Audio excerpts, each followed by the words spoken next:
best. You can be the King Kong banging on your chest. You could be the We move to regression. Now, what is regression?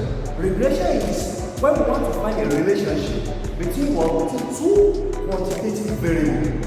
When we have two quantitative variables, that is numeric variable. So when we want to find a relationship between y and x is numeric, y is also what? Numeric. So we have two variables. Then when we have a relation between a dependent variable and we have a relation between dependent variable and one independent variable, we call it simple linear regression.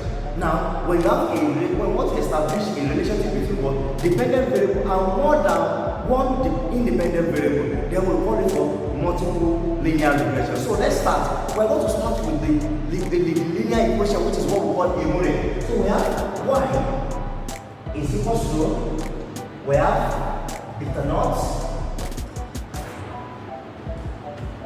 we have beta naught plus, we have beta 1, then we have x, then we have plus what? The error. Now, this one is the what? The dependent variable. We also call it response variable. Now, x, we call it what? We call x exponential variable or independent variable. In epidemiology, we call this effect, and then we call this one the outcome. Now, after that, we are going to estimate for our beta naught. We are going to estimate for our beta 1. Immediately we estimate for our beta naught and we estimate for our beta 1. Then we have the y cap, which is the y estimate. We are going to have what? We are going to have what? The beta naught estimate.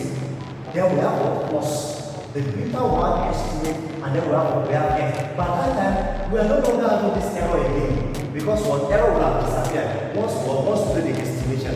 Now to get our beta 1, we make use of least square method. There's what we call a least square method to find our beta 1. Now the least square method is telling us that when you have our beta 1, the beta 1 is what we have a summation xy minus summation x summation y divided by what? Divided by n summation x squared minus summation x all squared. So by the time we slot in our value for this, at the end of the day, we're going to have our beta naught, our beta 1. Now, to get our beta naught, from here we make what? We make beta naught the subject of the formula. When we make beta naught the subject of the formula, we have the beta naught is equal to y minus. By that time, we're going to find the average of this. So we're going to have y bar, then minus what? Minus beta 1 x bar. So now, by the time we find the value for this, then we have our beta naught. Then we're slotting our beta naught into this model. Then we have what? The estimated model that we can use what? To predict. So let us check this example again and see how we can use the same example to also solve for what? To also solve for regression. Don't forget that we need our y bar. What is our y bar? Our y bar is the summation of what? The summation of y divided by the number of observations. Now the summation of y here is what? We have 194 divided by number of observations is 10. So our summation of our y bar for this is what? 19.4. Now we also need what we call the x bar.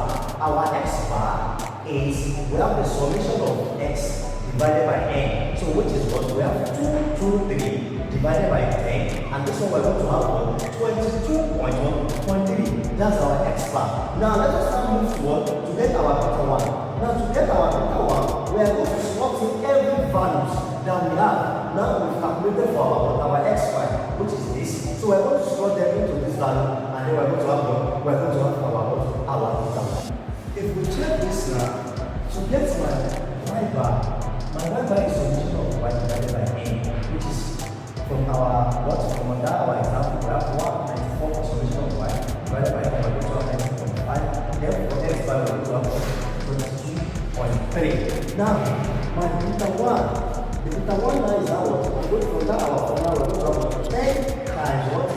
The solution of what? The solution of x and y, which is this, minus the solution of y times the solution of x. So divided by what? 10 times the solution of x squared. From our example, so from that our table, the solution of x squared is 5,123, then minus what? The x squared. So by the time you just do this, to have minus 6. Minus 6 times 3, 92 divided by 1,501. So by the time we do that, we're going to have our beta 1 to be minus 0.461. So now to get our beta naught is what we have our y bar minus beta 1 x bar. Now, our y bar is what 19.4, then minus open brackets, then beta 1 is minus 0.64, which is this, times our x bar. Our x bar is what 22.3, which is this. So by the time we do this, we multiply this by this minus x minus 5, we're going to have close.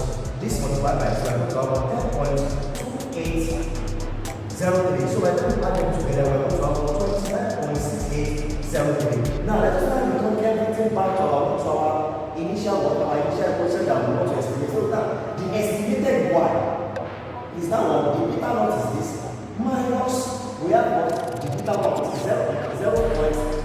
0.461, then we have x. This particular model that you are seeing here is what we call the estimated model. The estimated model, it is not this that we can use to predict. This one means that as the y increases, the x, as the x is increasing, as the value of this x is increasing, the value of y is being decreasing by what? 0.461. That means that the increase in x will lead to what? The decrease in what? In y. So now if you are given any value of x, you can also predict what is the outcome of y. So far so good, we have come to the end of what? Correlation and regression. See you in the next class. Thank you.